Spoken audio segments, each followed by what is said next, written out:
right, welcome back to Metflex and Chill. This is your host, Rachel Gregory, and today I'm here with Adam Scheib.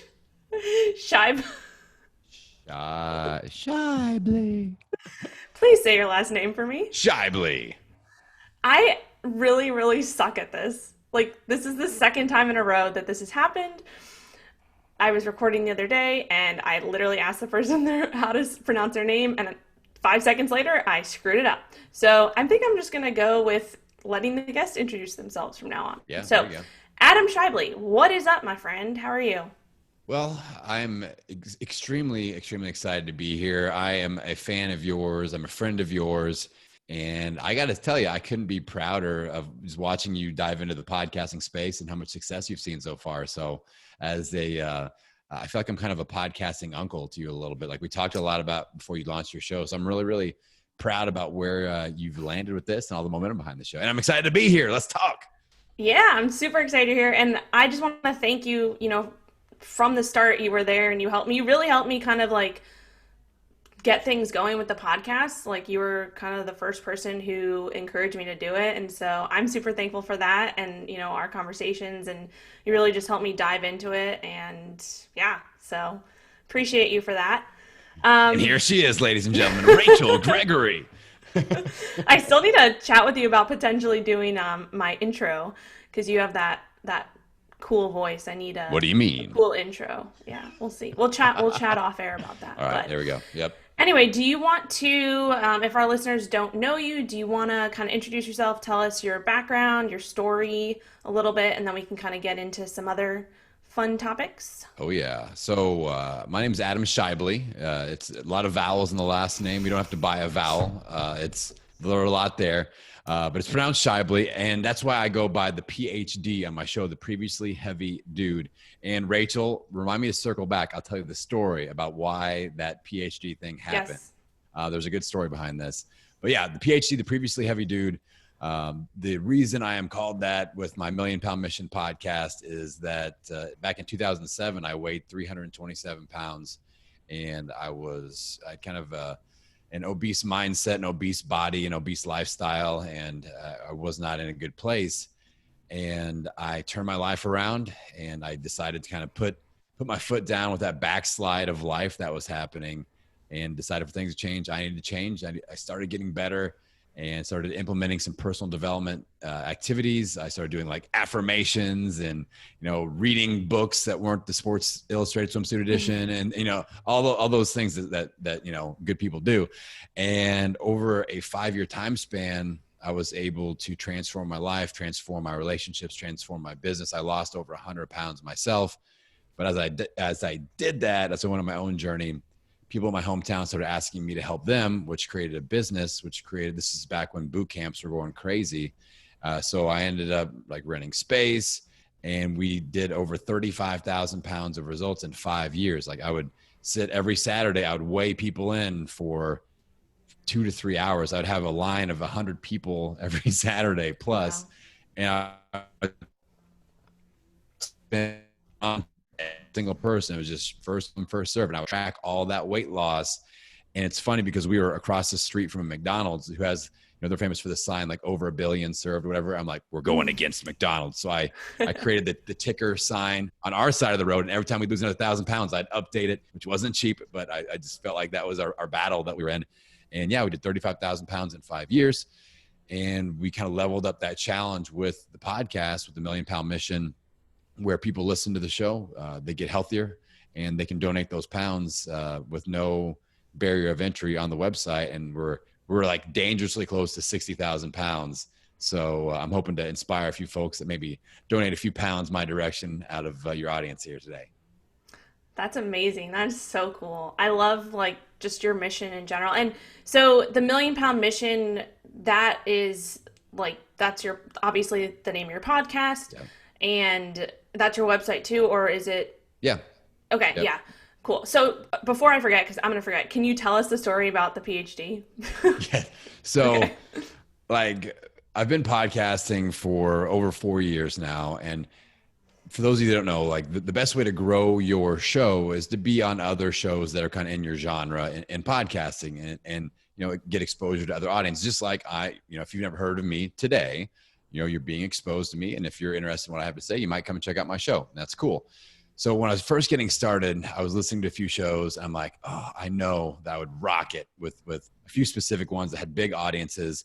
And there was this one show, which I will not name, that had mainly, she only interviewed doctors, but it's a big show, is high ranked on Apple, and interviewing Dr. Oz, Deepak Chopra, all these people. But she only interviewed doctors. But I was like, man, I love this person and the information she's putting out there. I know I could rock it on this show. So I filled out an application and I just put PhD behind my name to kind of get through the gatekeeper. And then I got through, so I had to figure it out. So I was like, uh-oh. And we did the interview. I crushed it. Like, I really brought some energy where, doctors aren't always the most interesting and high energy people. They're very factual. And I just went like rogue energy mode on her show.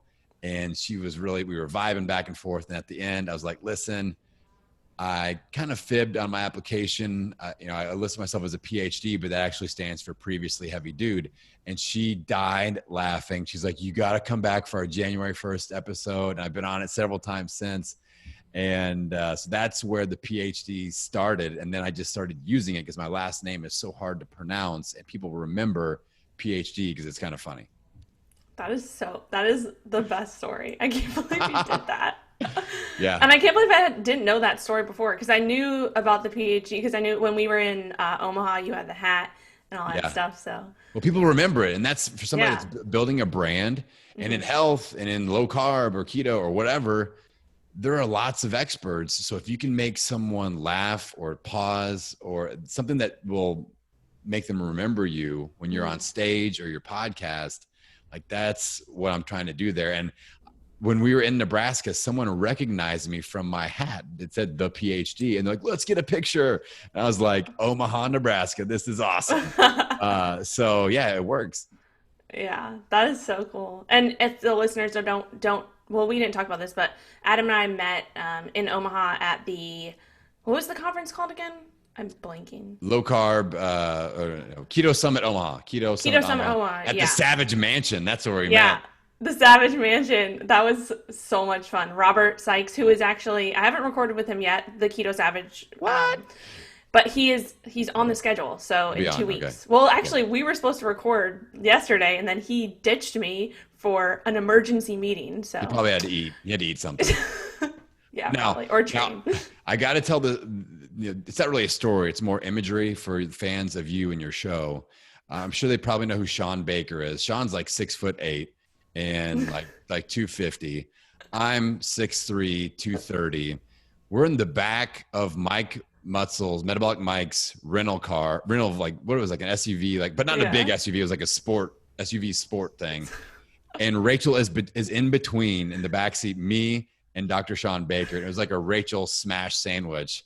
And it was awesome though. Like that was and we had, who was in the front seat? Ken Dr. Ken. Yeah. Dr. Ken. And so, that was, that was fun. That was like a mantastic time with a little dabble of Rachel Gregory put in the middle there. That was fun. I remember you took that video or some picture. I don't know. It was funny, but sorry, I just lost my train of thought. I'm good at making podcast hosts do that. I start telling stories, Rachel, and that's that's part of what I do. But no, we had a blast in Omaha, and that's where I really got connected to you, and I really became a fan of your stuff. I was already kind of in your world through Instagram, but when I got to see you, speaking and coaching and interacting, and we had some really great conversations. Yeah. The thing that I really enjoy about you is that you're so dang smart. Like, you're so intelligent, but you're really good at dumbing it down for people like me. like I'm not, like, I got like C's in science in college, like barely skated through chemistry. The Krebs cycle makes me want to like have anxiety attack. I don't even know what it is. Oh my gosh. But you explain stuff and you dumb it down for me. And I'm like, I can apply that. And I'm sure that's what why a lot of people are listening to your show. So kudos to you. I appreciate you. You're awesome. Well, I do want to, let's dive a little bit into kind of so we met at Omaha, but you got into like the low carb space before that. I actually don't know exactly how you got into it. Do you want to just tell us a little about how you, like, your personal journey through maybe low carb, Yeah. carnivore, all that stuff? Yeah. So it's interesting because I lost my 100 pounds from 2007 to 2012. So like keto wasn't really Hmm. much of a thing. I basically did it with clean eating. I definitely dropped carbohydrate levels, stopped drinking, which was huge, eliminated sugar. It was more to me about what I wasn't consuming than versus what I was. A lot of people get wrapped up in the who is the most correct nutritional style debate. And I know you and I kind of see eyeball to eyeball on this. Like, I don't care if you're keto or low carb or metflex or, even like vegetarian. I'm like, I just don't want you on the standard American diet. Like that's what's killing people. And all these things are step up from that. Hmm. So a lot of people waste a lot of energy trying to be the most correct. And I feel like that's something we can still correct in our space. And we've had conversations around this, but I lost that 100 pounds, just not eating sugar, sweating every day, doing things like cardio. That was a foreign thing, like cardio. I was competing in strength sports at 327. Like I was competing in powerlifting. I had an 1802 powerlifting total. I was one of the top Highland Games athletes in the country, throwing the caber, wearing my kilt, rocking that, the stone and the 56-pound weight over bar, all that stuff. I was crushing it, but I couldn't walk up a flight of stairs without getting tired. And that's when I was like, ugh, this isn't where I want to be. And I just looked in the mirror. I was like, oh my God. Like I don't know if I've showed you in my pictures. I got to show you this one for just the video. Look at that. Boom. Oh my That's amazing. gosh. Yeah. That So doesn't even look like I you. know, but I'm just a great big old boy here. And there's a Highland Games. Look at that kilt. You like that, Rachel? Oh wow.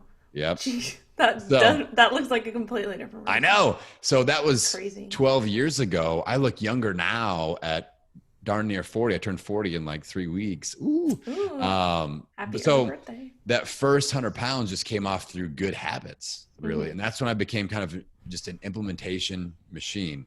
And I got my mind right. I was doing affirmations. I had this whole thing that I call my lifestyle rehabilitation statement. I read it every morning, every night for that 5-year period. And that's how I basically drew the map of how I wanted to get to where I wanted to get to. And then I made sure that I implemented every day. And that's how I did it. So it wasn't any special nutritional protocol, but 3.5 years ago, I'm doing the podcast and I started interviewing more keto people. I'm just curious about it. And Mhm. I like to collect tools for my transformation toolbox. And if I can teach somebody about it, I want to experience it first. And I dive in, I talked to Robert Sykes and Danny Vega, and I'm like, all right, I'm going full on keto. This is going to be my big experiment. I just fell in love with it because going lower carb really helped me to perform in the weight room the way that I wanted to perform, and also look the way that I wanted to look, Mhm. and have the mental clarity. Like I just, I've been able to get off like allergy meds and things like that because I'm not Mhm. consuming all of the stuff that inflames my system. So the keto thing happened about 3 years ago. Then I started really getting interested in carnivore about the last year, Mhm. talking to people like Dr. Sean, Dr. Ken Berry, Danny, of course, like he makes all of his friends do carnivore for at least a little bit. Yeah. He's like, he starts flexing those biceps at you. Like, okay, I'll just do it. But we dove in deep. He kind of coached me through it, and I've really enjoyed that. And I kind of float between keto / meat and bricks protocol, like just Mhm. meat and keto bricks, and certain days I'll go full bore carnivore. And I've really, really enjoyed that. And now I experiment a little bit with a little bit of like baby step carb up days every once in a while, because I'm a fan of you and what you do. And I listen to what you and Dr. Jamie Seaman talk about a lot. So I ate a dang sweet potato the other day, Rachel, and I got to tell you, it was pretty nice. It was pretty nice. Yeah.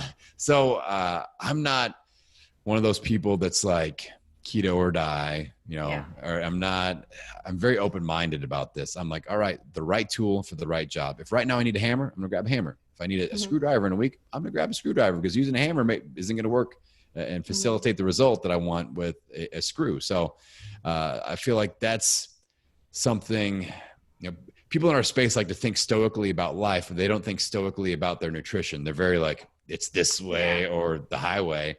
I'm like, we Yeah. could be open-minded and learn in these situations. So that's why I'm glad that you're doing a show like this.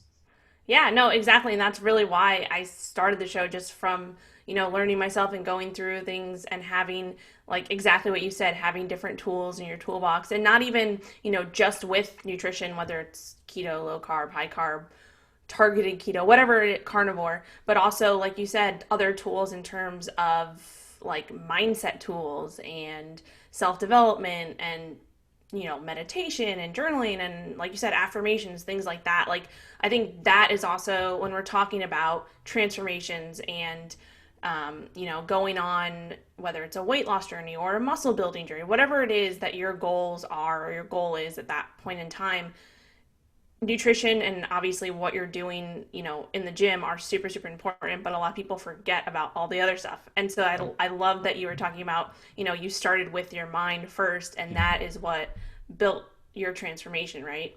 So I do want to talk a little bit about that, because I know you have like your 7 steps to, what is it? 7 steps to long-term weight loss Yeah. success? So I name things, Rachel, you know this. Okay. It's my Yes. 7 necessary steps for long-term weight loss success. So yeah, again, I name all my processes because when I speak about them, I want people to remember that, that's, Yeah. that's Yeah. a thing that I do. But yeah, it's something that I developed with the idea of, like, if you can do these 7 things, it's almost like a transformation or weight loss insurance policy. Like, if you can check all 7 of these boxes, I don't care what nutrition protocol you're on. I don't care what fitness protocol you're on. You're going to be, in positive momentum. Does that make sense? Mm-hmm. Mm-hmm. So I like to teach people these 7 steps just because it can be applied to any, whether you're keto, vegan, high carb, low carb, Mm-hmm. whatever. This is all about the lifestyle. And you and I are really in sync with these sorts of things. So you want to dive into a few of them? We have time. Yeah, All yeah. right, Do you cool. want to just, yeah, for sure. Let's go with that. Want to dabble? Want to see what happens? All right. Yeah. So one of the first steps I always teach people is you got to operate from a rock solid game plan. There are a lot of people that are like, well, I'm on a diet. And I'm like, that's one component of a plan, but that's not the plan. Like, you telling me I'm on keto that doesn't mean that you have a plan for success. Mm-hmm. So that's like knowing, kind of like, I want to drive from Indiana to New York. Like, I know I want to get to New York, but that's not the plan. I need the roadmap to get there, right? I need the Yeah. GPS. So operating from a very specific game plan is where I start. And a lot of people, this too, you coach a lot of people, they stress out. I'm on plan or I'm off plan. This food is off plan. And it's like, I'm like, I don't care about the food, if it's on plan or off plan. You don't even have a plan. Like, that's the first thing we need to worry about, is you need to have a plan. Yeah. So that's kind of the first step. I love 28-day plans, and that's just my vibe. I use that for my business. I use that for my coaching clients. I use that for weight loss.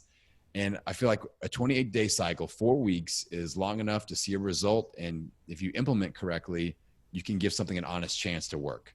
A lot of people are like, oh, I'm doing keto on Monday, but then they hear some other podcast like, well, Weight Watchers is sounding good, and by Wednesday, and then they're like, well, I'm off plan. Let's just do cheat days the rest of the week and then try her again next week. Yeah. So having 28 days where you commit and implement to see if something works, that's the first step. And then we go a level deeper and say, all right, I want a 28-day commitment with your nutrition. And what are the rules of the game that you're going to play for the next 28 days? Are we under a certain amount of carbs? Are we doing a certain amount of macros? What are the rules of the game? Now we can talk about what is on plan and what is off plan for this 28 days. Does that make sense? Mm-hmm. And then the same thing, the third necessary step is the same thing with fitness. This is where, as a recovering gym owner, I sold my gym in December, and good timing, pandemic. Yeah. I was going to say, that was really good timing.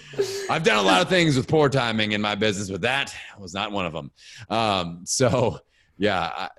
Being a recovering gym owner, I know that people have the best interests in their heart. At nighttime, they're like, if I wake up at 4:45 a.m., I'm totally going to that 5 a.m. bootcamp class. You never wake up at 4:45 a.m. Like, that's not going to happen. So you've got to commit. So a 28-day commitment, I want to know when you're working out, what you're doing, like have a purpose to your workout. Like, why are you doing squats on Monday, or instead of just walking and doing random things? What classes are you signed up for, paying in advance? Like you are fully committed, and then you're going to let that routine work for 28 days. And then we can make adjustments. Does that make sense? So give it a chance to work. Now, the next step is where I start to go rogue a little bit. Not a lot of people talk about this, but I know that you think similarly. And this is the step where we talk about thinking strategically about your transformation. So we're thinking strategically as in terms of, you and I are both business owners, we're entrepreneurs. We wouldn't go like a month or even a week without thinking, what could put us out of business? How are we adjusting with this pandemic situation? Like, how are we, adjusting to all these new things that are being thrown our direction? But people that are transforming their body, they cover their eyes and they just hope that things work out. And I'm like, you have to think strategically. So again, we go 28 days out from where we are now and say, what are the danger zones? What are the things that could totally throw us off track? And again, kind of dipping back into our past history of losing weight and maybe a lot of times gaining it back. What are those things, and are those reoccurring in the next 28 days? So I call this danger zone identification. So we identify, analyze, and prepare ahead for your transformation danger zones. And if you guys have tuned out, if you're like exercising, if you're doing some like walking lunges or something right now, this is the time to tune back in, because if you only understand this one thing, it'll make a difference for you. So your transformation danger zones, you look 28 days in advance, we identify, analyze, and prepare ahead. So let's say it was normal times and you've got a business trip coming up, and you normally kind of lose your cool during the business trip, maybe a few extra social drinks and things like that. And that's one thing. But the real danger zone is what happens after. You don't get back into your routine for 2 weeks and you put on 20 pounds. So we've identified that. We've kind of analyzed it. Now we say, how do I set myself up to succeed on this the next time? I know it's coming up at the end of the month. I know it's there. I can't cover my eyes and hope for the best anymore. How do I set myself up to succeed? So something like, I'm going to order my groceries for pickup the day that I get back, so I know I can meal prep. I'm going to book sessions with my trainer for when I get back and pay in advance, so that I have that accountability anchor point built in. So that is the real game changer. And that's where I start with a lot of my clients. Does that sound good so far? Yeah, I love it. And I completely agree with everything. Like just having a plan in general. And, a lot of people, like you said, like I think there's a statistic out there. It's like 90% of people who lose weight gain it back. And it's because, maybe you can do something for a period of time, right? But if you don't set yourself up for success in terms of planning and having all these things, and I think it really comes down to the awareness piece of it. Like you said, like not covering your eyes and actually like not falling into, but like realizing, okay, these are like, if I can transform myself, but I need to change my habits along the way and focus on that versus focusing on just, the scale or, whatever it may be. Like there's so many other pieces to it. And I think a huge piece of it too, and I want to finish with your steps, but I think a big piece is also the accountability factor with that, and like having someone and this is what I struggled with, a few years ago, not having, like, I was like, I don't need my own coach. I'm a coach. Like, why would I get my own coach? And right. I kept just going down, like I kept spinning my wheels and just like wasting time just because I was not committed, right? I was focused on, being motivated every day, which we know is not something that, motivation goes up and down for everything in life, right?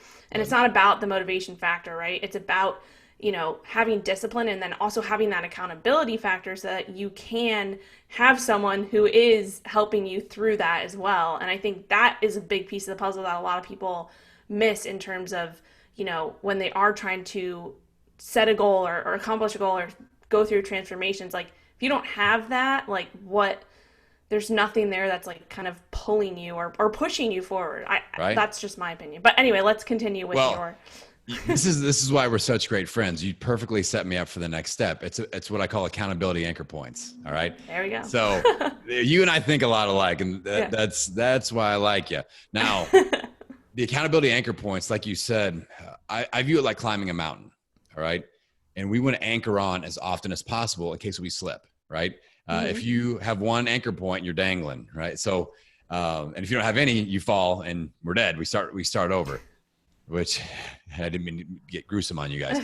So as we're climbing this mountain, I want you to look at all the different areas of your life where you spend the most time. And we want to look to establish accountability anchor points. And not a lot of people think this way. They think they have to, especially men. And I'm kind of known to bash my fellow guys a little bit. Like we want to listen to Joe Rogan, hear something that he says, go into our basement and work out for 6 months and transform and tell everybody we figured it out ourselves. And that's what the typical guy does. But we have to look at our lives and go, okay, I spend a lot of time with my friends, with my family, work, gym. Those are 4 areas that a lot of people spend a lot of time, hopefully. And you can say, all right, what's an accountability anchor point at work? Every Wednesday, maybe we could do a healthy lunch. Everybody does a healthy pitch in. And there's accountability there because everybody knows it's the thing. And they know that you maybe started it. So that really encourages you to kind of lead the charge there. With friend groups, maybe you're used to going out and having wine or beer on Friday nights. Maybe one Friday a month, the first Friday, it's fitness Friday. You go play basketball or you go ride a bike or something like that. It's just these routines that are healthy, that are supportive, and people expect you to be there. You expect them to be there. That's a healthy accountability anchor point. Meal prep Sunday, family, get the kids involved. If you want real accountability, tell your under age 10 children that something is going to happen regularly and they will never forget it. So we do a Sunday family meeting. And if it's getting bedtime, my 5-year-old daughter, Hannah's like, what's up? What's up with the meeting? Haven't done the meeting yet. I got things to talk about. And it's it's awesome. I love that. Totally calls us out on it. So she'll call family meetings. She's like, we're doing a family meeting, and it's on. So having those accountability anchor points in the areas of your life where you spend the most time are super, super important. What happens a lot of times, I kind of cut my teeth in the game as a personal trainer. And if I'm their only accountability anchor point, and all of a sudden our schedules don't mesh anymore, or I get sick or I move, they have nothing and they gain all their weight back. I've seen that happen time and time again. So you can't just rely on that one thing, because if that goes away, you're kind of screwed. So that's the step about accountability. The next one you kind of touched on as well, community. Don't do this alone. Find a tribe of like-minded people. That's why when Rachel launches her transformation programs, that's what I'm talking about. You're in this circle of influence right now. You have like-minded people. Don't feel like you're in this by yourself. And I know people that have lost weight and gained weight back. One of the things they say in their head is I've lost 30 pounds and I've gained it back 8 times. I should be able to do this on my own by now. False. You're not good at this. You're probably not good at teaching other people Spanish either. I'm not good at chemistry. I don't know what the Krebs cycle is. I don't know what that is. Rachel does. So mitochondria, I don't really know what that is. I know they're in there. They're in there somewhere. They're in there. I don't even like to think about my own blood. I get kind of grossed out. So I'm convinced there's nothing inside my body, just muscle. So pure muscle. You've got to surround yourself with like-minded people, and you charge forward. You aren't in this alone. And that's something you have to realize. I interviewed Gretchen Rubin, who's one of my favorite authors. And she has this book called The 4 Tendencies. Have you ever read this? I think I told you to read this. You need to read it. Okay. The 4 Tendencies. The main tendency it's all about accountability, how you are motivated, how you are best held accountable. The main tendency of everyone in the world is called an obliger, which means that you need external accountability. You can't bring it from within. All right. I am the opposite of that. You give me a checklist and everything will happen. I don't need anybody to tell me anything. I'm just a machine, but that's the rarest. All right. So a good example of the obliger is that people will be in their mid 40s or 50s. And they're like, I used to be an athlete. I used to get up and I would train at 5 a.m. every single day for soccer practice. And now I can't. Why can't I get up at 5 a.m. now? It's because they're an obliger. They need external accountability. The team, the coach, that was their accountability. That's why they got up. They don't have that now. So they do need a coach. They do need a team. They do need a group of people to help hold them accountable. So that's very important. And then the last thing is just consistency over time. You got to implement consistently, and you've got to just do the best that you can. Even when you can't be at your best, you can still do your best. And that means, you know, if a pandemic hits, it's not hit the Cheetos for 6 months. It's like, let's just figure out what we can do. Right. Yeah.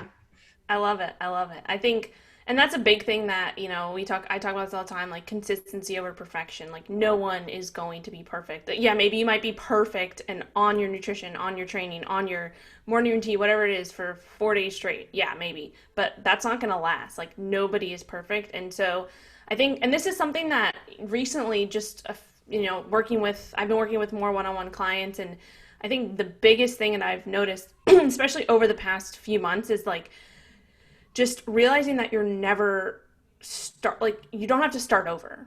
You know, it doesn't have to be, I'll start this on Monday. Like, right. Even if you screw up 5 times in a month, you're still not starting over, right? You're starting from where you're at. And I think that is a big thing that a lot of people have to kind of realize. It's like, you're never starting over. You're starting from where you're at. And if you have that accountability factor, if you have that, you know, I have the metflex tribe, which are the women who go through the keto forum program. That is, you know, we're talking in the group every single day. I know you have your community, and it's like having that there, everything that you mentioned in terms of the accountability factor is like so important. So I love that. I love it. So good. So so in terms of like coaching, do you coach with any one-on-ones? I know you did that a little bit. Yeah. Do you still do that? Yeah. I dig in with people one-on-one. I've been seeing a lot more of that since the pandemic hit too. A lot of people have been kind of it's just blowing so many people's minds, and they're just feeling like they're just spinning so hard with their everything, you know, everything's just out of whack. They want a little bit more one-on-one attention. So I've been doing more of that, providing more of that.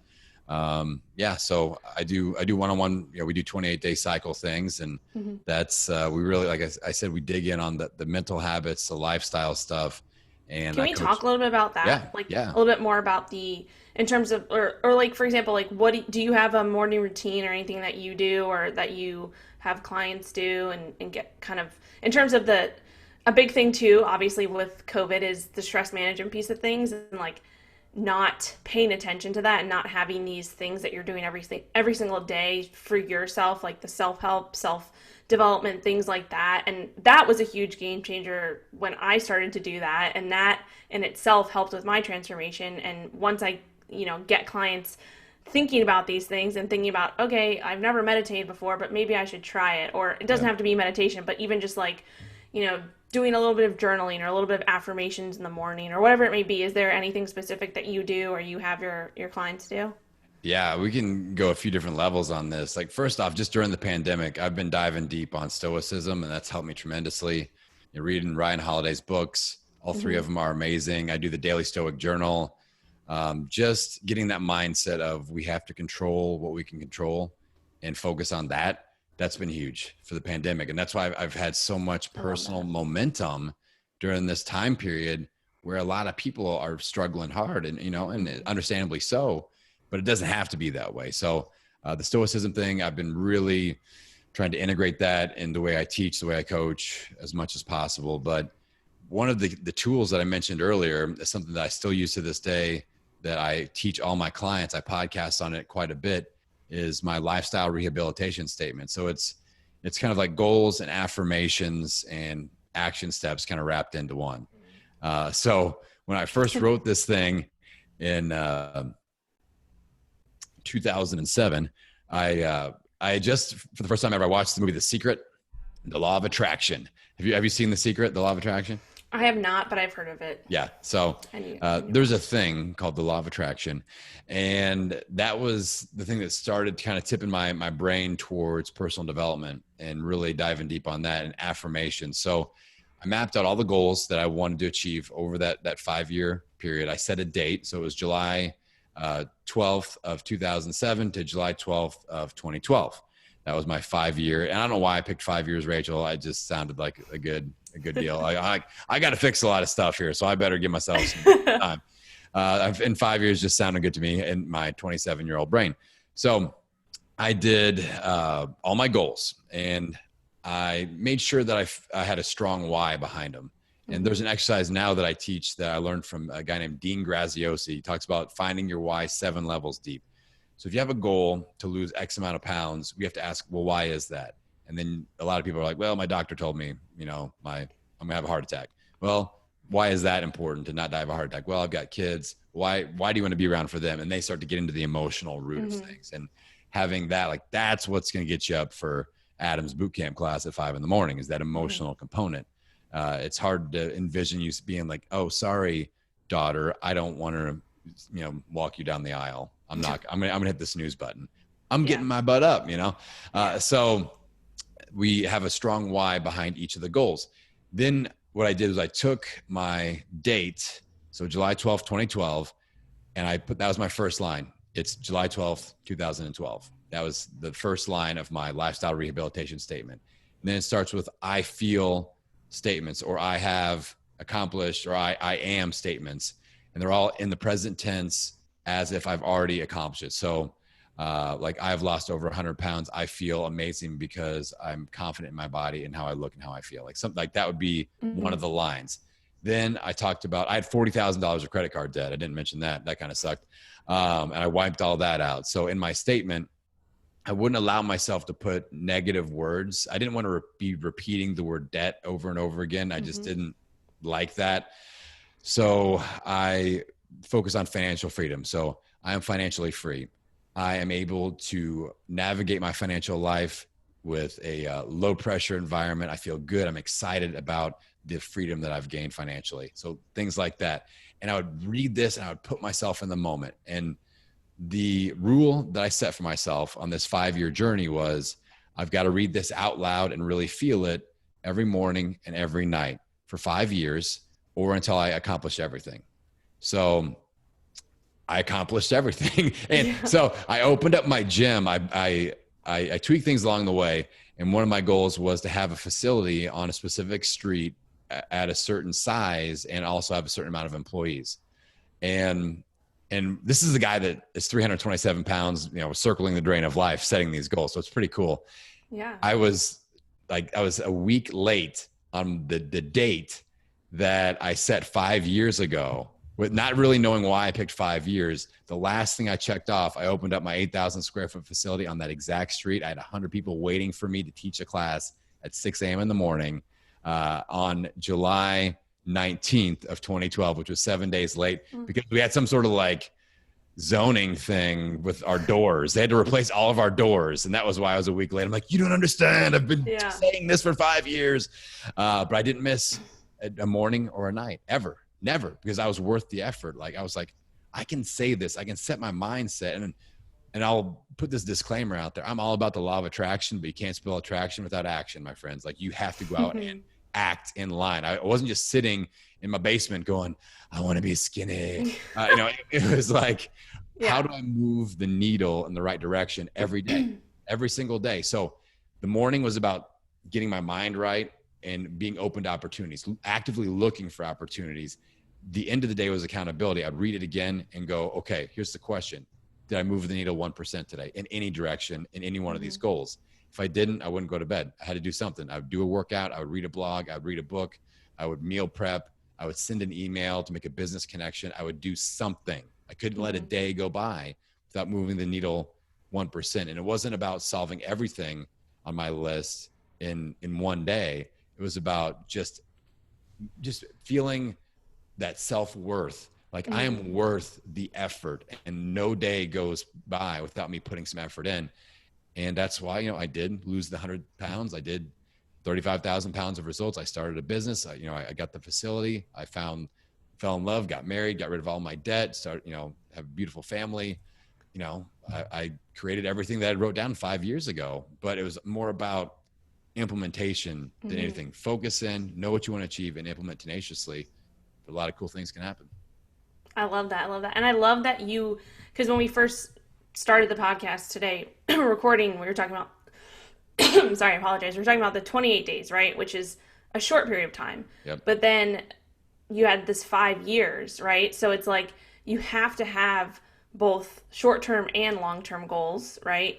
And I think one of the biggest things, especially if someone's going on, a transformation journey or whatever it may be, it's like they're not thinking far enough ahead, Yeah. like what they want to be in. And this, I struggle with this too. It's like, where do I want to be 6 months, a year, 2 years, 5 years from now? Not just where do I want to be a month from now? Because if you don't have that vision or you don't have that longer term goal, then it's really hard to see where you're going or Yeah. even like imagine where you could be. And I think that's something, especially in like, you know, the world we're living in right now, it's like, and this is, I have to I've been reminding my clients of this every single day and reminding myself, one, the control piece of it, right? This is something that I've been really working on. It's like every single day, like you said, I wake up and I remind myself, okay, what do I have control over right now? The biggest thing in the last 2 weeks is like, or the last few weeks is my gym has been open, but it's only it's one of the only gyms open in the area. So a lot of people, there's so many people there, right? There's a limit on people who can go in, but like all the machines are taken. Whereas when I used to go, it was like completely empty because I would go at like an off time, and now there's no off time. So I'm like frustrated, and I like literally every single day for the past few weeks, I just wake up, I'm like I can't control that, but I can control, how I look at the situation and what I take away from it, and just looking at the positive side versus the negative side and having more of that positive perspective, right? So I think that's super, super like important to think about. And then also, like I said, thinking about the long term, like right now we're in this situation, and this is something that, a lot, and I'm sure you've experienced it too with your one-on-one clients. It's like everybody's thinking about the now, like what's happening right now within, COVID and all this stuff. But you could literally change your life so dramatically if you just focus on where you want to be in 6 months from now. Because it doesn't matter where you are right now. It's what matters is what you're doing right now to achieve where you want to be in 6 months. And so that's another kind of like every morning I wake up like, I don't care where I'm at right now, but where do I want to be in 6 months? And what do I have to do today and tomorrow and the rest of this week to get to where I want to be in 6 months or a year? Because when I look back, I can say, I freaking crushed that, right? Yep. Not, I look back and I'm like, oh, that was the hardest time. We were in a pandemic, like making all these excuses, right? And so I think it's like, so there's just so much mindset work that goes into it. And if you're not doing that every single day, like if you're not working on your mind and you're not working on developing these kind of positive affirmations and positive perspectives on things, like you're not gonna achieve what you want. So anyway, now I'm Yeah. just rambling on about Get it. I'm just like, I'm getting fired up. I'm gonna start doing push-ups here in a second. There's a saying that I have that I toss out there, and I've been using it more often right now. It's a twist on a Henry Ford quote. I say, right now you can make progress, you can make excuses. You can't do both at the same time right now. So what are you going to do? Like Rachel, I feel so much personal momentum right now. It's amazing. My health, I'm crushing it. My workouts crushing it. Nutrition, crushing it. Relationships, crushing it. Business, crushing it. And that's because of what's in my mind. I'm like, okay, all this stuff is happening. I've been also homeschooling my kids for the last 4 months. yeah. I've been a complete stay-at-home dad for my 9-year-old and my 5-year-old, running 2 podcasts, doing interviews all day. And like, it's just like, I could let all that bury me, but I choose to make that a part of my why. All these situations, and my kids aren't a part of the reason why I can't be healthy. They're a part of my why, to why I want to be healthy, why I want to be successful. So as a parent right now, I know a lot of us, it's like, it's rough. Like we're still trying to figure out school. Like maybe I'm still homeschooling. I don't know. But Yeah. again, control what you can control, and we can always control what's between our 2 ears. All right. And we can dial in there. And if you take control of that piece, then positive things will happen. I love it. I love it. Completely agree. Completely agree. Awesome. All right. Well, I don't want to take too much more of your time, but I do have a final question that I always ask. Ooh, Are you ready? I'm ready. Oh, I'm so ready. It's really hard. Are you sure you're ready? Okay. As long as it's not about Krebs cycle, we're good. No, no. Okay, so it's not that hard. But what is one thing that you have changed your mind about in the last year, and why? Last year, well, the big shift that I've made mentally was I was always very scared to go out without a safety net, like financial wise. Like I always had my gym, always had my personal training, but I always felt like I had a bigger dream to live and a different lifestyle. And people that get to know me, like I recently went down to the Savage compound in Arkansas and spent some time with our buddy Robert. We slept on a sailboat and we sat back and talked about life. I talked a lot about my minimalism mindset, the way I live. It's more about experiences than income. It's more about earning enough money so I can live the type of life that I want, not how much money can I make. So the thing I've really shifted my mindset around the last year is being able to let go of my gym and that safety net, having confidence in my abilities to build my online business, to be a coach, and to get a message out there that impacts people at a level that they say, yeah, I want this person to, to be my coach or to be somebody that guides me along. And it's just been a personal confidence thing. And that's impacted me in a lot of ways. So right along with that, I used to weigh 327 pounds. I still have that. I don't want people to see my body, like mindset, like that body shame. And a lot of females are now breaking that stereotype and they're posting on Instagram. But I feel like a lot of guys are still there too. And so you'll notice I'm wearing a tank top and I've just been like Danny Vega tank tops for the whole summer. I'm like, and I will go out and I will sit with my shirt off on my porch. And I'm like, I'm going to be tan. I'm going to be unashamed of my body. Like I'm really working on that self-confidence with my mindset, with my business, and with my body. So that's been the biggest shift that I've kind of changed my mind and my mindset over the last year. I absolutely love that. That's awesome. And I have noticed, because you used to always wear t-shirts and now I've been seeing you in tanks. And hats. I'd always be like all covered up, hat. Oh, yeah. And it's like I've got half a pec on my left side because I tore my pec 2 years ago. So that didn't help with the whole body confidence. I was like, oh crap. And now I Mr. Half pec. When I'm sore, I talk about my 1.5 pecs are sore right now. But I mean, if we think about it too, it's like every single person struggles with body image. Like, I don't care who you are. Like, I don't know. I've never met anybody who's never struggled with that before, right?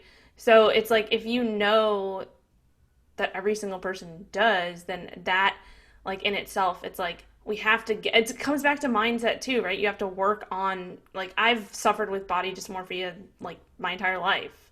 And it's something that I'm still working on as well. And I think it's just something that, like, if you really, it comes back to that community aspect of it too. And like being able to talk with people who are going through the same things as you are and being able to kind of like vent and have that support and all of that. So anyway, I can ramble on more about that, but I'm not going to. But I love your answer. That was amazing. And I'm super happy for you, because that is I feel like I can just see it coming through, like in your smile and your, we haven't chatted for, a few months in terms of video chat, and I can just see like you're, it's like cliche, but you're like lit up. Like I can see the mojo. The mojo is strong. It's so awesome. All right. Well, I know you got to run, and I want you to tell our listeners where they can find you, your website, social media, podcasts, all that jazz. Yeah. Let's hear it. Well, yeah, you guys can find me at, if you're interested in the health space, obviously millionpoundmission.com. I would love for you to check out my podcast. I'm on there every single week. That being said, like, if you guys are looking for a coach, and you're in the right place with Rachel, you're not going to learn anything from me that you are not already learning from her at probably a better level. So, shush. So I just want to say that.